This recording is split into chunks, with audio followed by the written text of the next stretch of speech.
New Thought Media Network.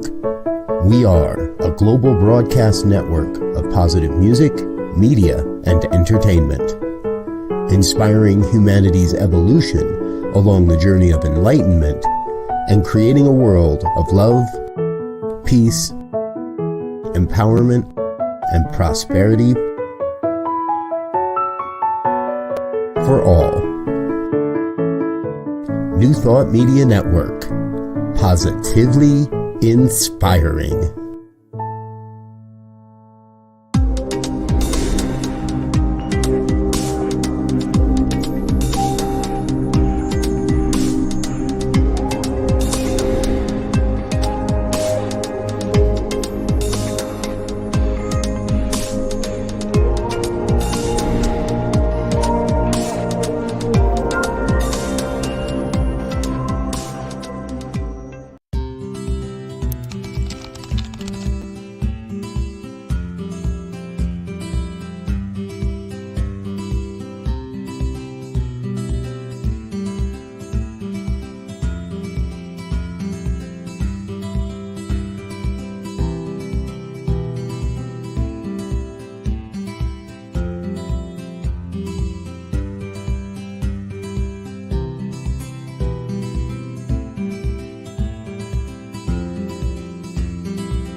Good afternoon and welcome to Finding the Joy in the Journey. I'm Rev Gina and I am blessed to be here with a wonderful guest today, and it is going to be so much fun. Today on Finding the Joy in the Journey, we are going to talk about all kinds of things. The guest that I have, we're going to see her TED Talk, which is how I first found her and just thought, wow, she's amazing. And we're going to talk about really how to, master your own soul language, which I love everything about it. But before I get into that, if this is your first time watching Finding the Joy in the Journey, let me tell you what we're all about. Here on New Thought Media Network, we are an entire network of good news, and that's what this is all about. It's recognizing that joy is a divine attribute within you always. Things don't have to happen to experience joy. We have to find it within us. We have to remove the barriers and recognize that it is always available to us. And there are different people that find it in different ways, and today is no exception. We have somebody wonderful that is going to come on and really bring that to life in a new way. So no matter where you are, let's remember that it's not a destination. It's not, well, when I have the right vacation, when I have the right mate, when I get there, then I'll be happy. Let's just choose to be happy. And the guest that I have today is Jennifer Urezzio, and she's the founder of the Soul Language, a paradigm that puts tangibility to soul so a consciousness connection can be established to enable crystal clear decisions for success. Jennifer is also a master intuitive and the author of 2 best-selling books. Currently, she has trained over 30 practitioners worldwide in soul language. And there are over 5,000 individuals all over the world connecting to their soul languages because of it. She has an infectious spirit, and I am so grateful to have her on today. Welcome, Jennifer. How are you? Thank you so much. It's such an honor to be here, and thank you for that nice introduction. I'm so excited. It is, it is wonderful to find like-minded people. When I was watching your TED Talk, which we're going to play in just a minute, I have to tell you, I'm like, I could hang out with you. I love your energy. I loved everything about what you said and did. And, I appreciate your authenticity, your vulnerability, the fact that you just put it out there the way that you do. And, how did this come about? Tell us how your TED Talk came about. So I have a friend who was my first client that didn't know me, meaning she read an email and she hired me. And we were catching up, and she's like, "You need a TED Talk." I'm like, "Oh, the TED Talk." I was like, "Everyone says I need a TED Talk." I was like, "But TED doesn't do anything spiritual." So she's like, "Let me make a call." And she put me in touch with the guy who was a friend of hers who does the Hilton Head TEDx. And I had to send him a video, and a week later I had a spot. And what I love about that is I think, you know, I let it go. I was like, "Lucy, if you could get me a TED Talk, I'll do a TED Talk." And that's exactly what happened. And so that's kind of how it all came about. And I had originally, you have to submit a 1-minute video. And I had a 4-minute video.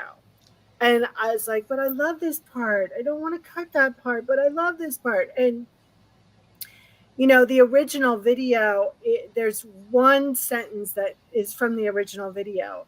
And the story, you do a big story first, and then you keep cutting it down and cutting it down and cutting it down. And so that's kind of how it happened. And it took, 8 months working on that speech. Wow. Yeah. There's some tenacity for you. Well, here it is. This is the wisdom of dogs. How exciting.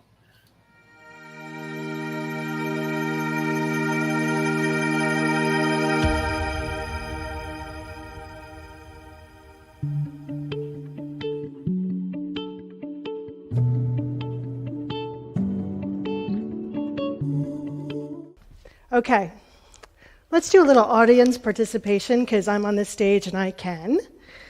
Raise your hand if you've ever had a beloved dog.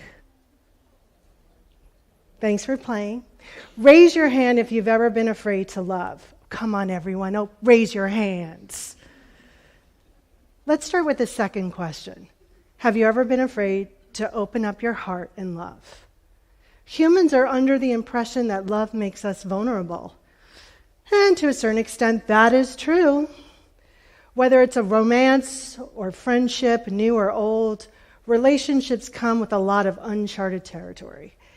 And humans tend to shy away from unknown waters. But when we look into the eyes of a dog, something in us expands and grows.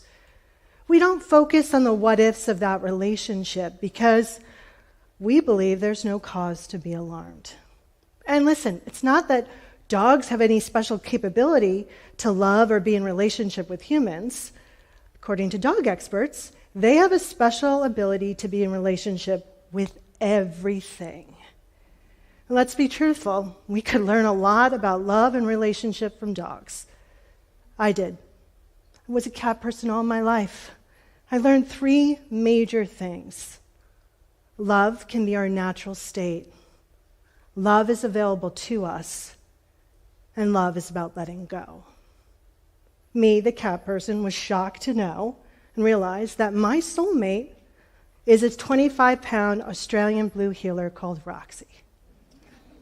The first time I met her, she jumped out of my boyfriend's car, ran up the 3 flights of stairs, looked at me and went, "Hey, I know you." That was the moment I knew we were made for each other. I wanted to know everything about her. I spent days studying her. From her smell, which is the odor of corn chips, to the little heart-shaped spot on her left leg. I was wild and crazy about her, and she licked herself and others in inappropriate ways. I want to be like her. She expresses love without fear or hesitation. Love is her zone of genius. Love is her natural state. What if we welcomed in love? What if we didn't let our biases and our beliefs code our relationships? What would she be capable of? What would humanity be capable of? I get it. I too was afraid to open up my heart and love. And yet, every time I looked at her, I caved. I melted. We cave. We are supposed to cave to love. But yet we sit in loving profoundly and being profoundly loved. And we sit and we sit in our fear. Roxy doesn't care if I love her. She's going to love me no matter what. It is who she is. It is who you are. So how do you let go of being afraid of everything, including love? Ready for another audience participation? Close your eyes. Take a moment to tune into that space within you that is unlimited, that knows that you are enough, that loving is your natural state. It's a choice that you have to make every day. Me and Roxy, we became like an old married couple. We had our routines. And then one day she broke our routine. She died. She got hit by a car and died. One moment she was running up the stairs to her house.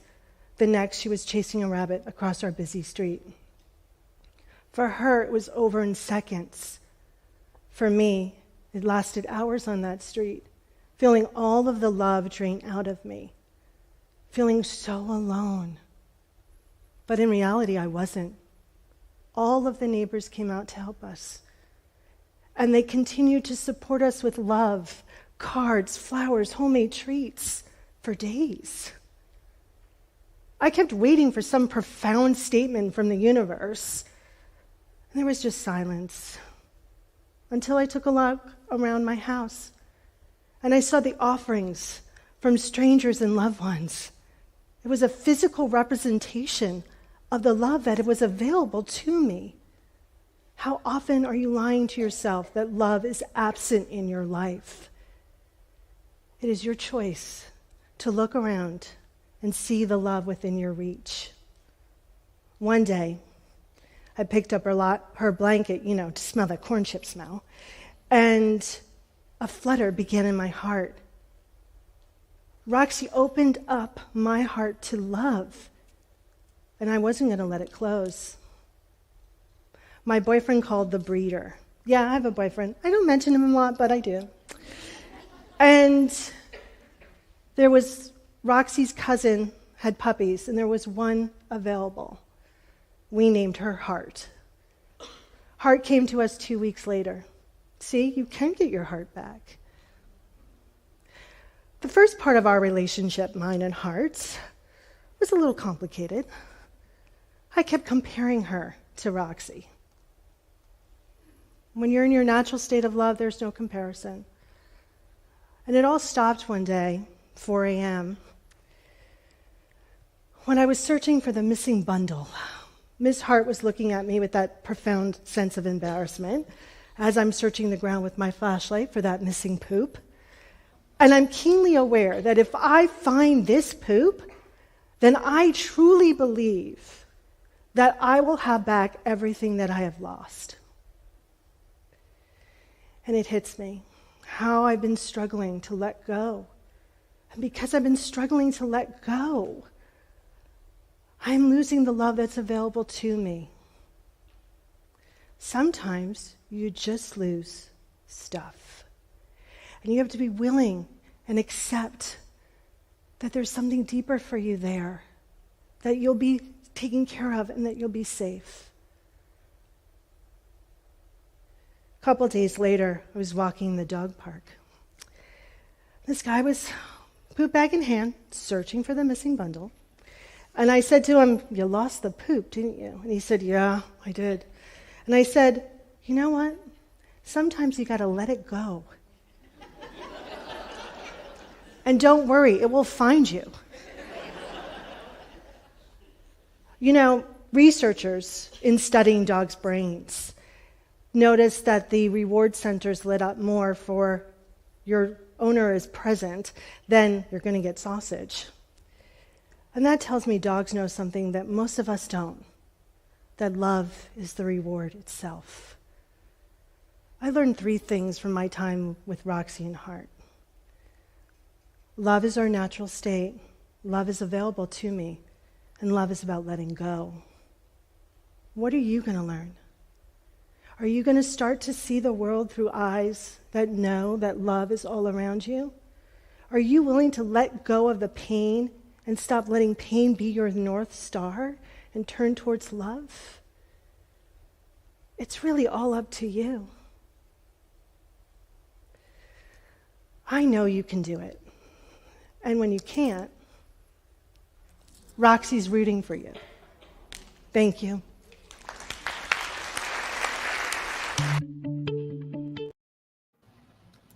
I absolutely loved it from the first time I've watched it to probably the fourth time now that I have watched it. I have never watched it all the way through. That was the first time.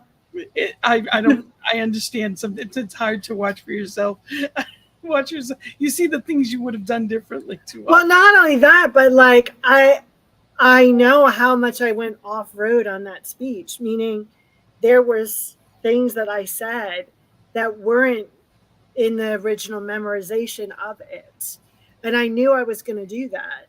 And I had to be okay with that. And I think that was also a huge moment in my own journey, being okay that I often go off road. I often go off script.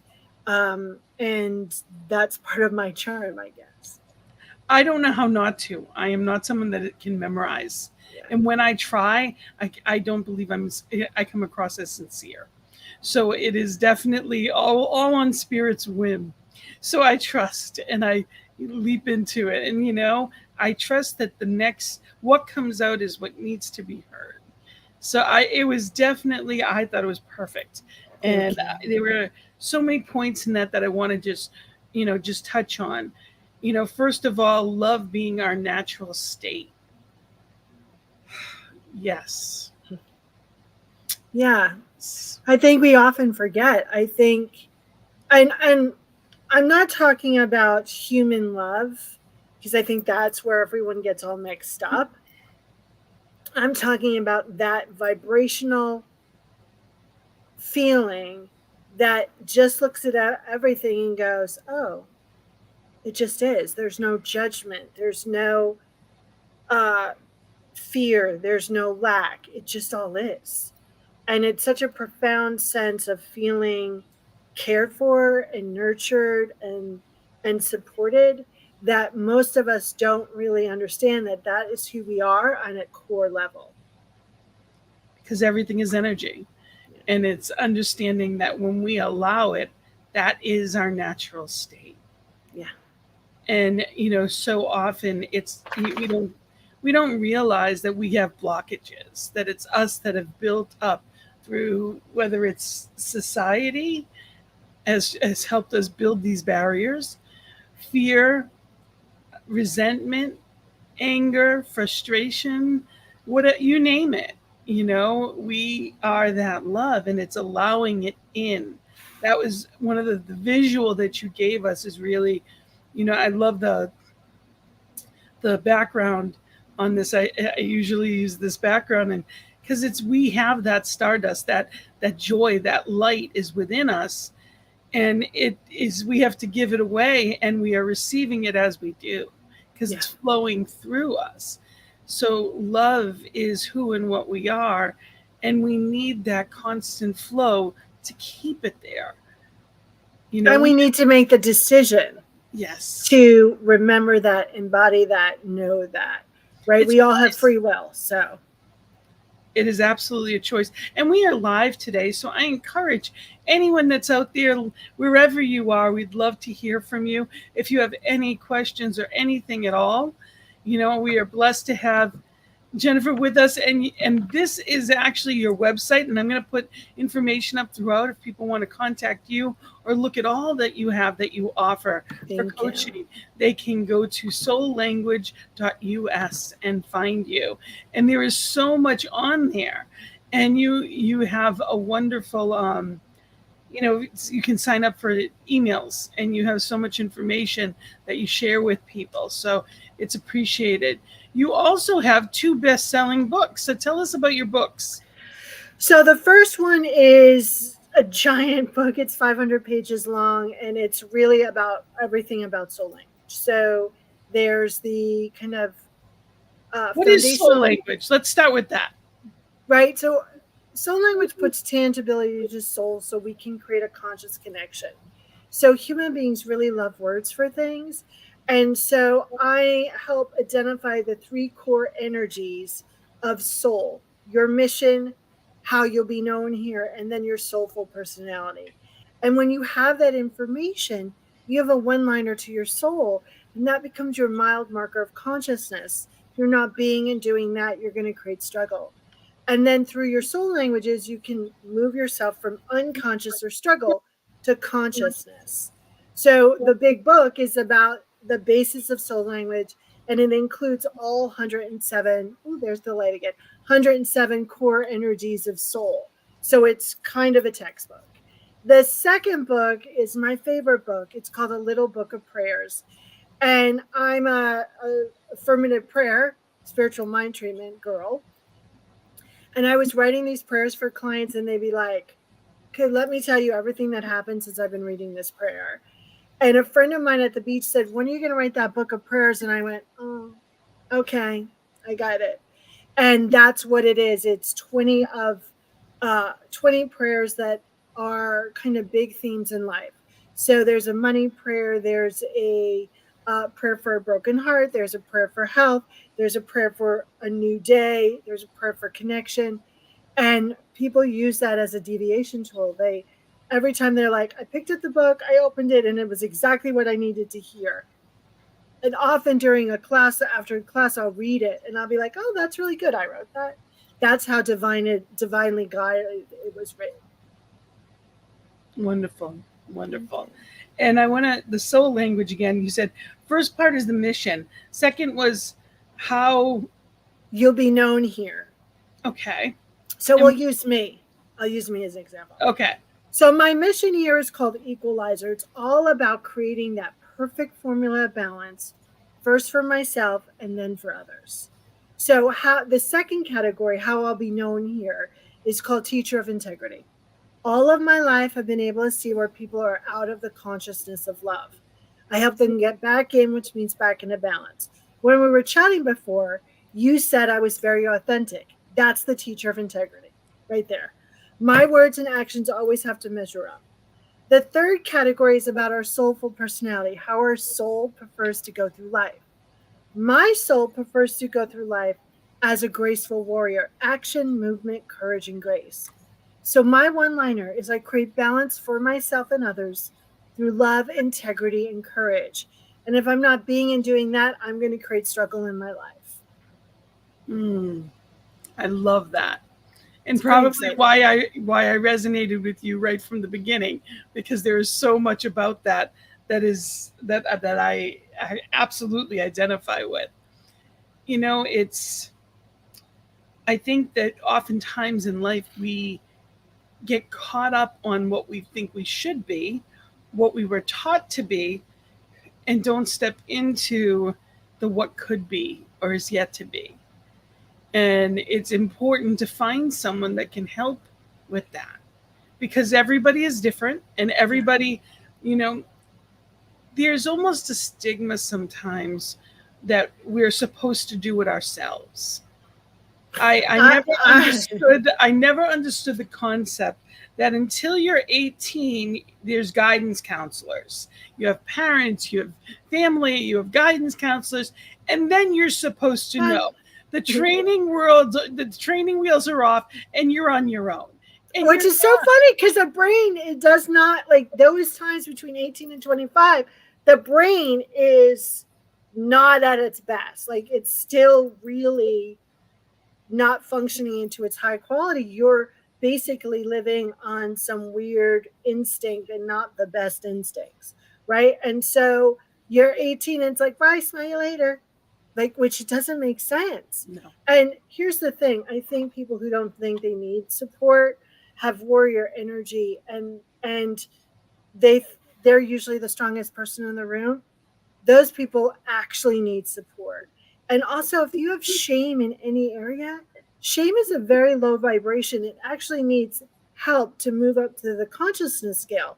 So asking for help is probably the most important and the most prosperous thing you can do for yourself to evolve. for anyone. And that's the whole thing. We are meant to work together in every way for everything. We are not people that are supposed to be isolated in anything we do. And whether you work for yourself, whether you work in a team, we're all meant to, in our own lives, work together. And it's Yeah. so important to remember that a coach or a counselor or a minister or whoever it is that you speak with, it's important to be in that place of knowing that this helps us uncover the best of us. It's not Right. because there's something to cover up. It's because there's something to uncover. And if we already knew how, we'd already be there. It's a beautiful opportunity as opposed to something to feel shame about. And I loved what you said, that shame takes a lot to uncover. And for me, I've spent decades looking at, and looking at the why of a lot of things. And it really wasn't until the soul level of spirituality that I really can even experience guilt or shame in that way. Guilt, yes, but shame, no. I didn't have the language or the ability. I think there was so much denial that I had to be strong, that I didn't know how to be vulnerable. I didn't know Right. I didn't know how to allow myself to be human. Yeah. And in order to receive, you need to be vulnerable, right? Yes. And I think so often we're trying to fix ourselves. You are whole and complete. I am whole and complete. It's about remembering our wholeness and completeness and keep bringing ourselves back. So all the tools to do that is the tools that you should have in your box, right? And I think so often people people start out with, let me fix myself so I can have this, instead of, I already have this inside me, let me activate it, let me locate it, let me expand it. And I think that's where true transformation can come, when you're looking and when you're tuning into that. Now, how did you find soul language? How did you get to this place of, this is what I'm meant to be? This is what I'm meant to do? So my sacred practice is all about, my actually sacred purpose rather, is all about connection. Soul language is a great delivery system. I was asking really big questions like, hey, God, where are my people? And why am I so mad? And why do I like this person and not that person? And what I heard was, oh, that's soul language. And I kept asking questions. And before long, I had this paradigm that puts tangibility to soul. So that happened in 2008, and I haven't stopped asking questions since. It's a really good paradigm to create consciousness and to help you remember who you are and to put words so you can connect. It is a great springboard to support your evolution. And what I love about it is it allows me and others to have a deeper connection with their soul and the divine. You're cultivating your own divinity. Yes, I love that. I'm going to use that. You feel, and one of the things you said in the TED talk that I loved is that love was her zone of genius. Yeah. So say a little on that if you can. What is that? What does the zone of genius mean? It means, to me, it means that there was no other way. She didn't have to try to do love. She didn't have to try to figure it out. It was just so her expertise. You know, those things that you're so good at, you don't even know how you're good at, you're just good at. That's your zone of genius, right? Her zone of genius was just love. She was a love bucket. Heart, who's asleep on the bed. Her zone of genius is not really love. I mean, she's a love bucket, but her zone of genius is just not that. She has another zone of genius, which is really about helping me be patient and helping me be kind and helping me, stretch those things. you would look at Roxy and she would be like, hey, I love you no matter what. What do you want to do? And so it just became this natural way of being. And as warrior energy myself, love is one of those things that I have to know I'm safe to experience, right? Because it makes you vulnerable.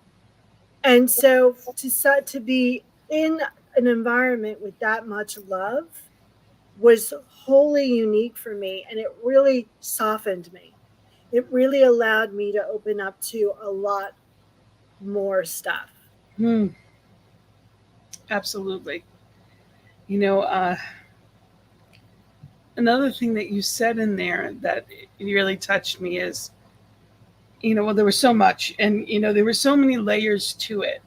I loved that as you were in this dark moment, this dark place, you realized there was so much love around you. You had, lost your baby and it was awful. And there was so much love in your neighborhood, and people came out and were really there in ways you had never experienced before, but in ways you had never allowed or even conceived of. Yeah, I mean, there was a moment where my friend down the street, we became friends because of our dogs. And she came over with her dog Rain, and we were sitting outside on the porch, and she was like, I want you to know that I like you because I like you, not because you had a dog. And it was like, and that was the moment that we really started to become friends, right?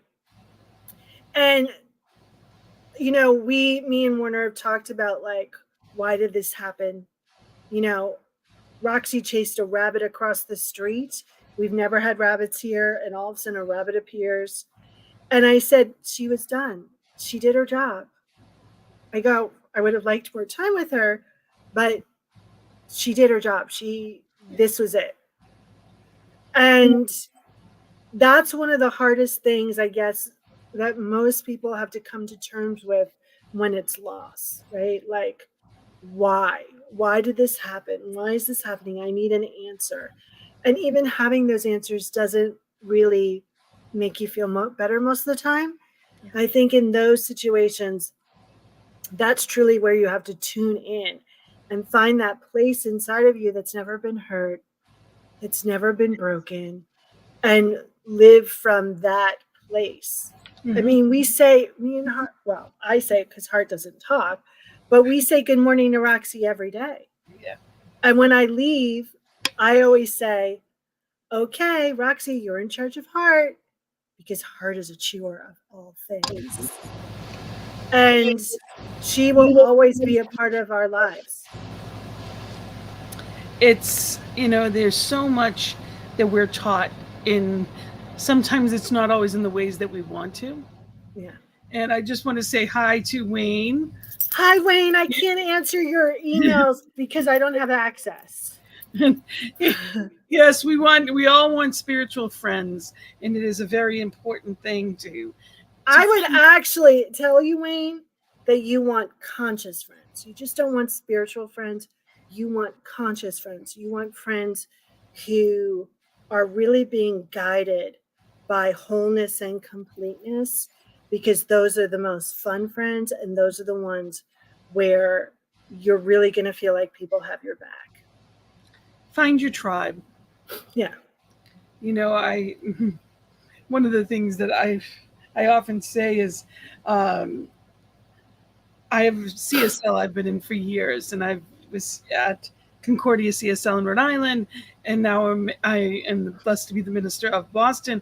And I think that one of the things about New Thought in general is that we tend to we attract quirky people that are individuals. Yeah. That's why it's quirky, because they know who they are, or even if they don't know who they are acting as they are. And we accept exactly as you are, because we know there is no cookie cutter and everyone's supposed to be different. So quirkiness is not, it is encouraged. Whoever you are, that's what's beautiful. And I often liken that to the land of misfit toys.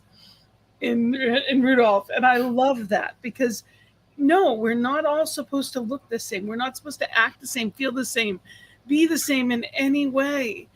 And it's a wonderful thing when you can authentically be you and fully accept it. Now, Yeah. the thing about that is you have to be willing to do that. You have to put yourself out there to find the people that are like that. That's what's going to attract others like that to you. Yeah. Reverend Frankie at Center of Spiritual Living in Morristown would say that our pain is pretty boring. All of our pain's the same, right? The details are different, but our connection is really unique. Mm-hmm. And I think when you connect with people on their own connection, something really exciting happens. Yes. And it's a wonderful road that we're on. And as one of the things that you said is sometimes you just lose things. Yeah, sometimes you just in the original sometimes you just lose, Yeah. right? But sometimes you just lose things, and things can be people, things can be a job, things can be ourselves in some ways. The butterfly has to let go of all the muck. The butterfly's not, and the caterpillar are two different beings. Yeah. Its DNA is different. Completely. And to me, that's always so fascinating, right? It's really about understanding who you are at a core level and knowing that you're safe to express that to others at their core level.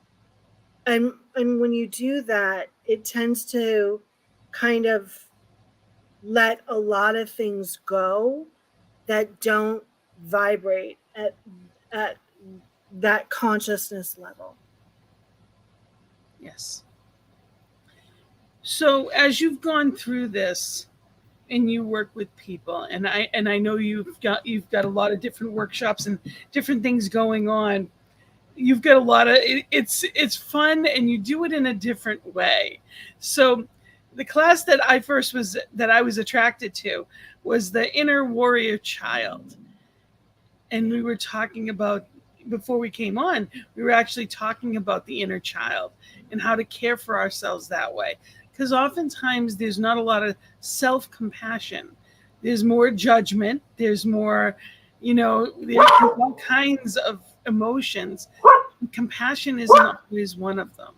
No, I think, especially with warrior energy, the postman's here, especially with warrior energy, we tend to go, oh my God, we can get through that. Come on, put on your big girl pants. We're taught, and a lot of practices are taught to eradicate your beliefs instead of practicing love, submission. So I used to have this cat, Mushu, who would pick at the walls at night, and I would pick her up, and I would hug her and love her and love her and hug her until she would go, and then she would go to sleep. And that's what you need to do with all those parts of you that are disrupting what you want. You have to practice love, submission. You have to love them into submission. But people who have warrior energy, their inner child is like no other, because it has warrior nature, and because it's loyal, and because it's courageous, and because it has a very keen sense of honor. When their adults in their world screw up, they take it personally and they get angry, and that anger stays. And so what I loved about this last class that just ended this past Tuesday was people really started to understand how accepting their child could lead to more adventure, more love, more joy. I mean, one of the classes was on joy, and these warriors who were so talkative for 3 weeks were like, I'm like, this is really hard for you, isn't it? And they're like, yeah, it is. And if you're trying to eradicate the low emotions, you're also not feeling the full spectrum of joy either, right? So it was a great class. And the next one is Warrior and Money. So I'm really excited about that one. And it's important that people know how they can get to that. So again, I'm going to put that up there. Your soullanguage.us. You can go to the class section. You have all kinds of information up there. So I encourage people to really take a look at that. And you are offering a free gift to people that are watching today. So I encourage people to go to your website and just /sacred practice. So people can type that in and they can get a free gift, which is exciting. So thank you for that. You're welcome. And, one of the things that I think, especially women, there's a lot of mixed signals. Because, yes, we are meant to be equal and all it goes, we are equal. But at the same time, we are still holding on to a lot of our old expectations and stepping into the new expectations. And somehow we think that we're supposed to carry both sets. And this is inherent. No one's necessarily told them to us. But, you don't necessarily realize it until you're just exhausted too often or feel like you've failed something. And I can remember at this point, it's over a decade ago, but I remember that aha moment where I realized the frustration because I felt like I wasn't getting it all done. And then I looked at my life and I realized I was working full time. I had my own, I'm managing a medical office, had my own business in 3 Toastmasters Club that of course I had to run because I couldn't just be a participant in anything. In addition to other things that were going on, my, family, 2 sides of family, all kinds of stuff, different states away. And, realizing that, the balls were dropping and frustrated. And then I looked at it and I said, okay, well, I don't even ask anyone to vacuum the rug. I don't ask anyone to do the laundry. It's dinner time. I'm rushing around and I'm making 3 dinners for different people for what they like. And it wasn't that I had to do any of that, but it was the simple awareness that there was guilt if I didn't. Right. And it never struck me before that moment. Mind you, I'm teaching people. I'm doing workshops. I'm coaching. I'm doing this, never realizing that I am also doing what I'm talking about. Yeah, I mean, it's as we grow in consciousness, the ego grows as well. And listen, ego does not get a bad rap. Without ego, we wouldn't get off our couch. But we get sneakier in how we separate ourselves from what we want, right? And guilt is not an emotion. Guilt is a thought from the emotion of not enough, right? And I think so often we're taught we have to be and do everything. And if we're not asking for help from humans, you bet we're not asking for enough help from the divine. And so I always tell client, okay, let's play a game. You're going to ask for help from someone today. Someone. I mean, I remember, a while back being in the supermarket and it was a real low time financially for me. And my friend Maria goes, ask me for $100. And I was like, I can't. I couldn't get it out of my mouth. She's like, why? I was like, I can't ask for you for that. You haven't done anything. And why would you give me money? And do you have it? And she's like, well, if you can't ask me, and I'm telling you to ask me, right?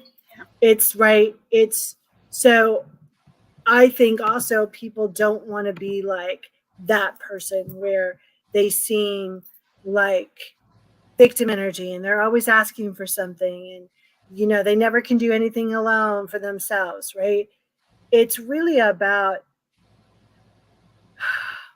my friend Jennifer Bloom said something to me today, which I love this. It's a beautiful affirmation. She said, I receive because I am. Worthiness. Yeah. It absolutely is about, it's a divine inherent worthiness. Yeah. We don't have to work to be worthy. We were born that way. Right. We are the beloved of the beloved. And beloved is spelled be loved. be loved. So it's learning how to allow ourselves to be loved, and when you weren't raised that it is okay to take, it is okay to ask for help, it is normal to not be able to do it all, it's human, it's okay to be human. When you weren't raised with that, it's a challenge, and we're learning how to navigate a whole different world, a whole different existence than our parents and our grandparents did.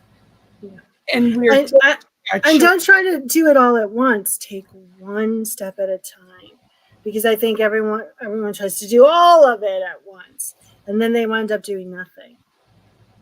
Well, it's not possible. You can't learn the alphabet A to Z in one sitting, and that's, we're looking at changing our entire lives overnight sometimes. And it's not meant to be that way. We're in an evolution of who we are, and it's constantly changing. And that's a good thing. But worthiness, that underlying, you deserve everything. Your birthright is divine. Yeah. When we can embody that, everything shifts. Agreed. And it's practice. And there are going to be times where you're going to get it right away. And then there's practice where you need a little help, and that's okay. The key here is to let go of judgment as much as you can and step into that knowing of love. Yes. It absolutely is.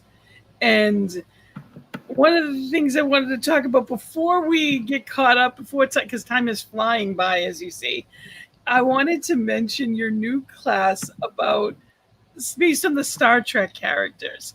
Because, there are Trekkies out there, and wherever they are, they should know about this, because it's fun and it's different and it's so creative. So tell us about this class. What's it called?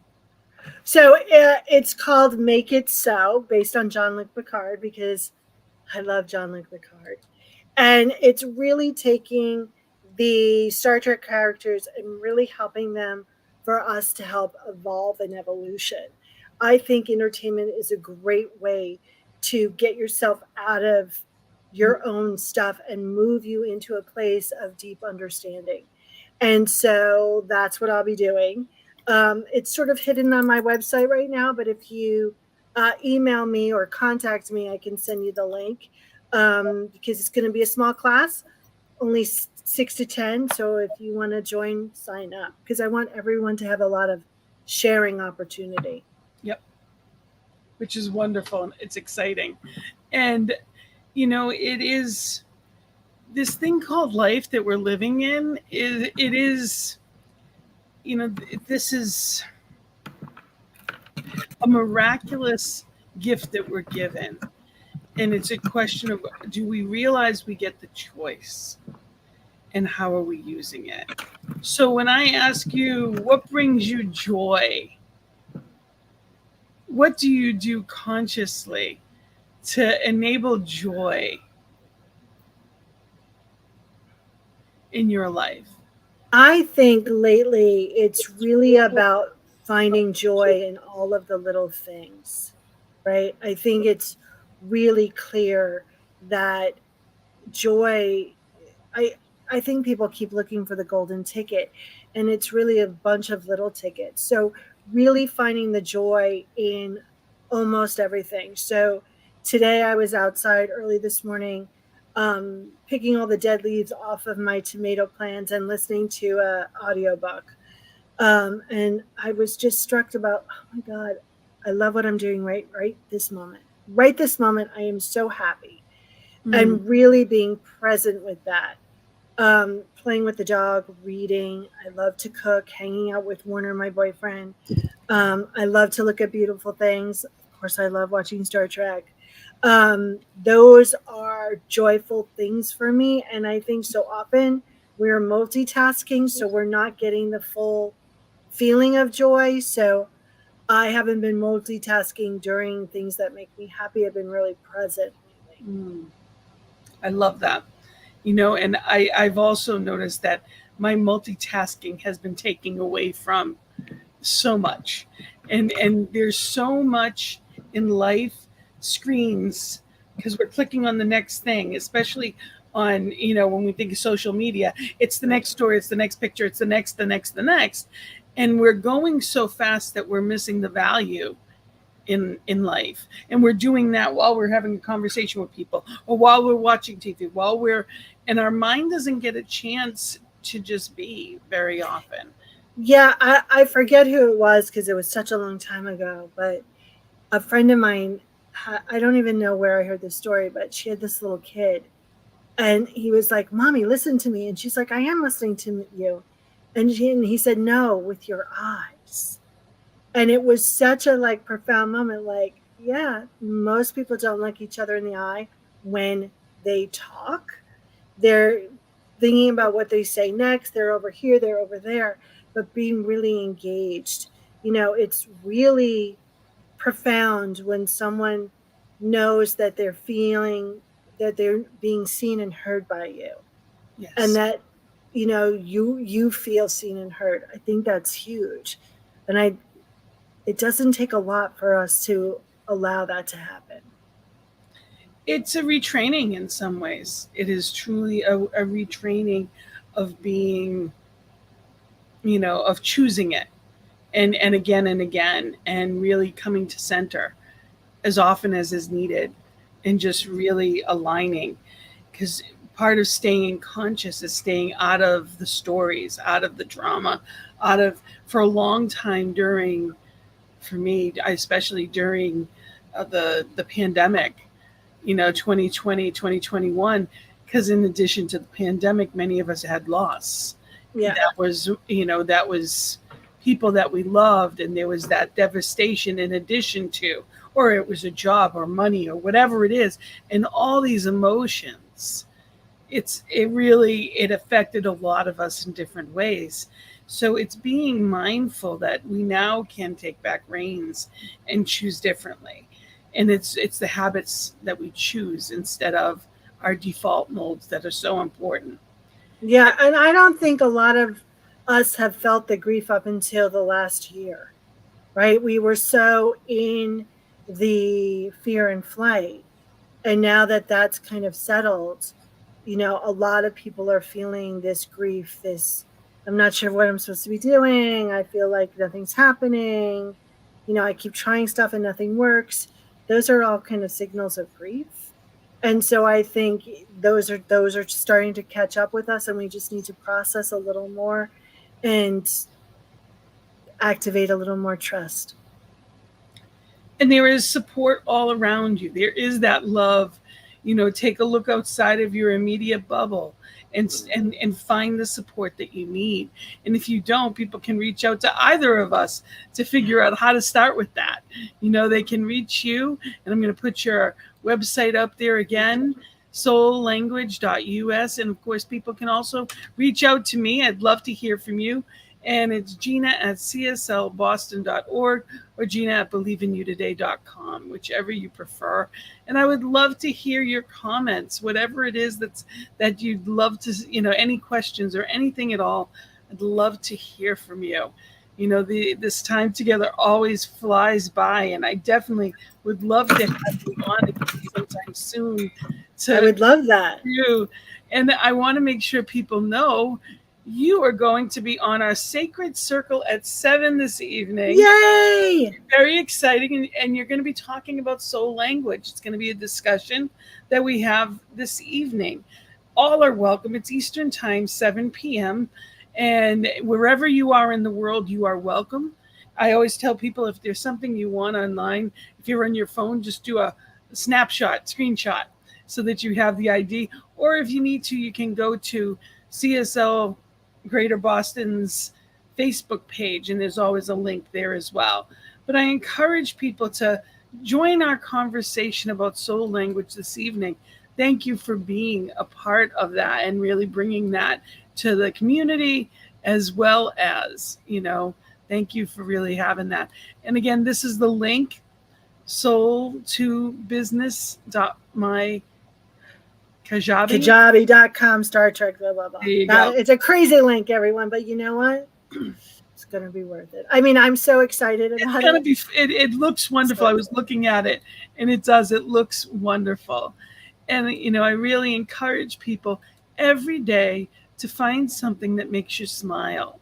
And I was telling you earlier before we started, my newest fascination is in general, otters. Never know. I don't know why. I don't know. But this little guy has made me smile more times than I can possibly count in the past day. So I encourage people, and I know he's just adorable, but I encourage people, find what does that for you. It doesn't have to be a new job. It doesn't have to be the world. Find the simple things that make you smile and keep going back to them, because that helps raise our vibration. Yeah, I mean, I think I might have to have that picture now. I can't even, and I have others too, but I'm not going to go through all of them. I just can't. He's too cute. But I do. I put it on my screen, and I just keep smiling.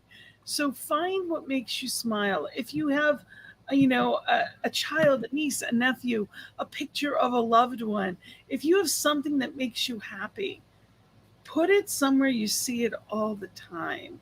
There are no special occasions. That's what life is all about. So whatever brings you joy, that just makes you smile, do more of that. Whether it's a hobby, whether it's your life calling, whether it's being with a particular person. If it makes your heart smile, it is your zone of genius. And I encourage you to be there, because your natural state is love, as you said earlier. Any final words, anything that you'd like to share with our viewers? Yeah, I just want people to remember that they're whole and complete, and make decisions based on that knowing. And when you can't, you ask whatever you call your higher power to love you, and let that lead the way. Absolutely. Let that lead the way. And, so much love, so much gratitude. Really appreciate you being here with us today. And, I encourage people again to be here tonight with us. Sacred Circle at 7. Have fun and enjoy this go around, people, because we get to do this. We get this thing called life, and you are the beloved of the beloved. So be love and be loved, and let it all in. Splash around in the light that you are. Thank you so much, everyone. I wish you joy in the journey. So many blessings and love. Till next week, I celebrate you. And thank you, Jennifer, for being here with us. So many blessings and love. Thanks so much.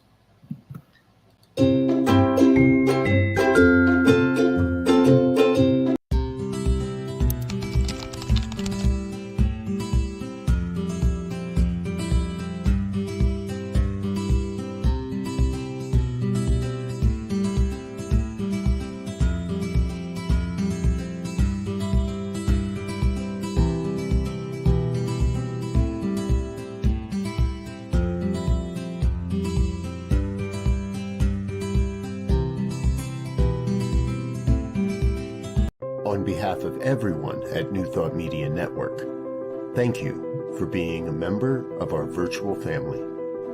Your financial contributions help share the New Thought message with people from around the world. Please visit and contribute at www.ntmedia.org/